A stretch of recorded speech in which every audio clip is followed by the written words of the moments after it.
Computer fundamental की series में आप सभी का स्वागत है।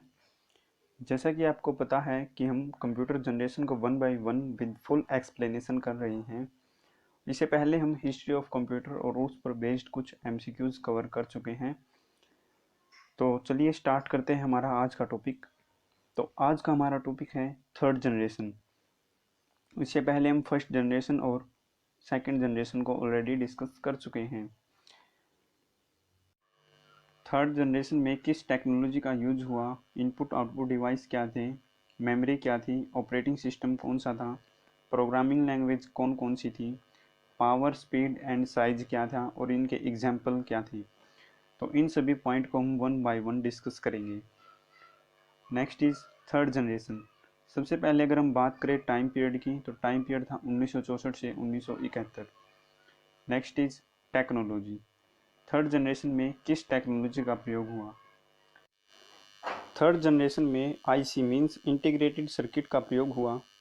अगर हम बात करें आईसी का आविष्कार किसने किया, तो आईसी का आविष्कार किया जैक किल्बी और रॉबर्ट नोइस ने 1959 में।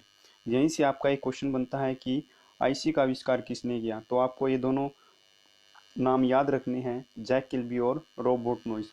इन दोनों का बहुत ही महत्वपूर्ण योगदान रहा है आईसी को क्रिएट करने में, डेवलप करने में। सबसे पहले अगर हम बात करें आईसी की, तो जैक किल्बी ने सितंबर 1958 में जर्मेनियम से बनी आईसी को क्रिएट किया था। इससे पहले जैक किल्बी 1957 में यूएस आर्मी में काम करते थे, बाद में उन्होंने आर्मी को छोड़ दिया था। उसके बाद फरवरी 1959 में उन्होंने अप्लाई किया पेटेंट के लिए और इन्हीं खोज के लिए सन 2000 में इनको नोबेल प्राइज़ भी मिला।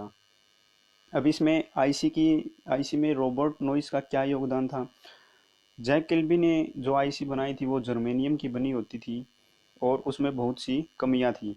तो इन कमियों को दूर करने के लिए रॉबर्ट नोइस ने इन कमियों को दूर किया और उसने एक सिलिकॉन से बनी एक आईसी को डेवलप किया, क्रिएट किया।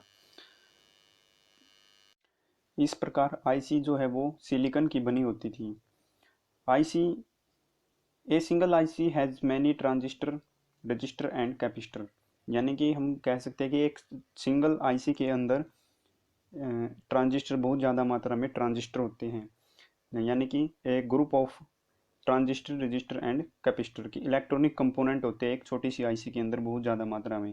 और इन्हीं के बेसिस पर आईसी को अलग अलग कैटेगरी में डिवाइड किया गया है। यानी कि स्केल ऑफ इंटीग्रेशन, जो थर्ड जनरेशन में स्केल ऑफ इंटीग्रेशन मीन्स इस थर्ड जनरेशन में किसका यूज हुआ, एसएसआई और एमएसआई। एक बार हम इस स्केल ऑफ इंटीग्रेशन का जो कंसेप्ट है उसको डिस्कस कर लेते हैं। स्केल ऑफ इंटीग्रेशन होता है कि आईसी को अलग अलग कैटेगरी में डिवाइड किया गया उनके कंपोनेंट के हिसाब से।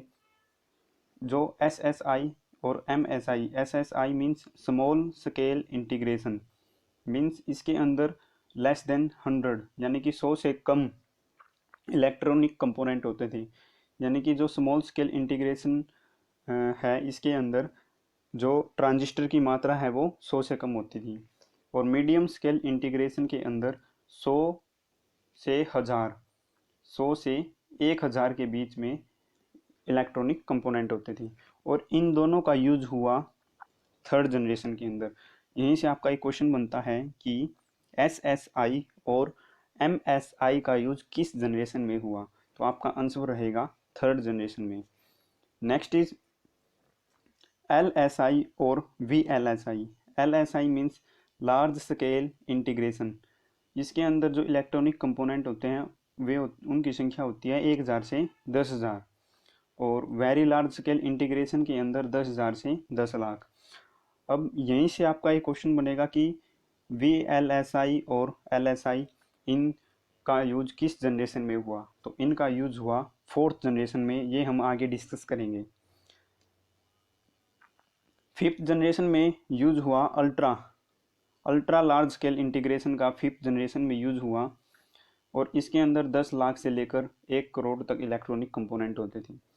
यह कंसेप्ट आपको पता चल गया कि कैसे आईसी को कैटेगराइज किया गया, स्केल ऑफ इंटीग्रेशन क्या है। Next is input and output device कि थर्ड जनरेशन में किस इनपुट आउटपुट डिवाइस का प्रयोग हुआ।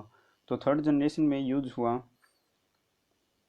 इनपुट डिवाइस के लिए कीबोर्ड का यूज हुआ और आउटपुट डिवाइस के लिए मॉनिटर और प्रिंटर का यूज किया जाने लगा। Next is memory. Third generation में किस मेमोरी का प्रयोग हुआ। थर्ड जनरेशन में large capacity magnetic core memory and magnetic disc.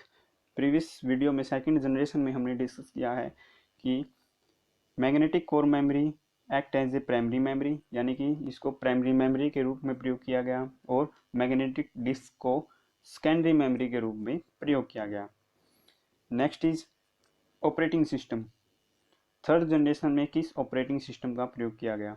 Second generation में हमने पढ़ा था कि बैच ऑपरेटिंग सिस्टम का प्रयोग किया गया।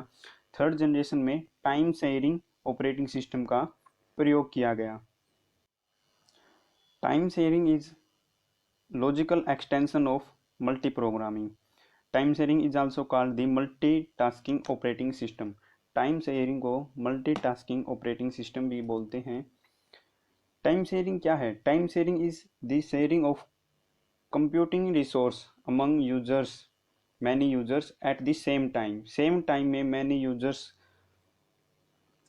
यूजर्स के बीच में कंपोनेंट को यानी कि रिसोर्स को शेयर करना टाइम शेयरिंग कहलाता है। नेक्स्ट इज प्रोग्रामिंग लैंग्वेज कि थर्ड जनरेशन में कौन कौन सी प्रोग्रामिंग लैंग्वेज थी, उनको अब हम डिस्कस करेंगे। थर्ड जनरेशन में हाई लेवल लैंग्वेज का प्रयोग किया गया, और जैसा कि हमें पता है कि फर्स्ट जनरेशन में जो यूज हुआ मशीन लैंग्वेज का, सेकंड जनरेशन में असेंबली लैंग्वेज का प्रयोग हुआ, और थर्ड जनरेशन में हाई लेवल लैंग्वेज का यूज हुआ। मीन्स कि फर्स्ट जो जनरेशन है उनमें लो लेवल लैंग्वेज का यूज हुआ, और लास्ट की जो 3 जनरेशन है उनके अंदर हाई लेवल लैंग्वेज का प्रयोग हुआ। तो थर्ड जनरेशन में हम डिस्कस करते हैं कि कौन कौन सी हाई लेवल लैंग्वेज थी। तो थर्ड जनरेशन में थी basic, COBOL, pascal, Fortran, Fortran 2, Fortran 3, Fortran 4, यानी कि 2 से लेकर 4 तक, और C++। ये कुछ एग्जाम्पल है प्रोग्रामिंग लैंग्वेज के। Next is speed and size कि third generation as compare to first second generation, third generation की स्पीड क्या थी। तो थर्ड जनरेशन की जो स्पीड थी, हमें पता है टेक्नोलॉजी में आईसी का यूज किया गया, और एक आईसी के अंदर बहुत ज़्यादा मात्रा में ट्रांजिस्टर होते थे, तो इनकी स्पीड ऑटोमेटिक क्या हो गई, इंक्रीज हो गई, और स्पीड किस में हो गई, नैनो सेकेंड में। और साइज भी क्या हो गया, कम हो गया। जो थर्ड जनरेशन के कंप्यूटर हैं उनका साइज कम हो गया। Next is example. Third generation के अब हम एग्जाम्पल डिस्कस कर लेते हैं कि थर्ड जनरेशन के एग्जाम्पल कौन कौन से हैं। तो थर्ड जनरेशन में जो एग्जाम्पल है IBM 360, IBM 370, PDP 11, NCR 395, UNIVAC 1108।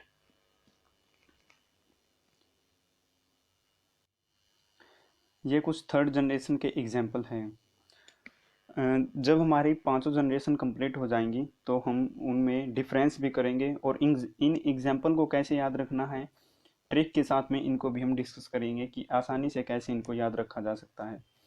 एक बार क्विक रिवीजन कर लेते हैं। थर्ड जनरेशन में जो टेक्नोलॉजी यूज हुई वो आईसी का यूज किया गया, और आईसी के अंदर भी जो साइज रहा वो स्मॉल स्केल इंटीग्रेशन और medium scale integration. Next is input output device. तो इनपुट डिवाइस में कीबोर्ड, और आउटपुट डिवाइस में मॉनिटर और प्रिंटर, इनका यूज हुआ। मेमोरी में large capacity magnetic core memory and magnetic disc. Operating system में टाइम शेयरिंग ऑपरेटिंग सिस्टम का यूज हुआ। प्रोग्रामिंग लैंग्वेज में हाई लेवल लैंग्वेज का प्रयोग होने लगा, और स्पीड किन में थी इनकी, नैनो सेकंड में स्पीड होती थी। अब नेक्स्ट इज, अब हम कुछ डिस्कस कर लेते हैं कि आज के टॉपिक में जो हमारी एब्रीविएशन रही है कि फुल फॉर्म कौन कौन सी प्रयोग हुई है। तो सबसे पहले है IC. IC means integrated circuit. SSI small scale integration. MSI medium scale integration. Basic beginners all purpose symbolic instruction code, COBOL common business oriented language, Fortran formula translation. तो ये कुछ आज की एब्रीवेशन थी। अगर आपने अभी तक हमारे चैनल को सब्सक्राइब नहीं किया है तो प्लीज़ चैनल को सब्सक्राइब कर ले और साथ में बेल आइकन को प्रेस करें ताकि टाइम टू टाइम आपको न्यू नोटिफिकेशन मिलती रहे। मिलते हैं नेक्स्ट वीडियो में। साथ में आप अपने नोट्स ज़रूर तैयार करें ताकि बाद में आपको रिवीजन में प्रॉब्लम ना आए, और वीडियो को अपने फ्रेंड्स के साथ ज़रूर शेयर करें। Thank you.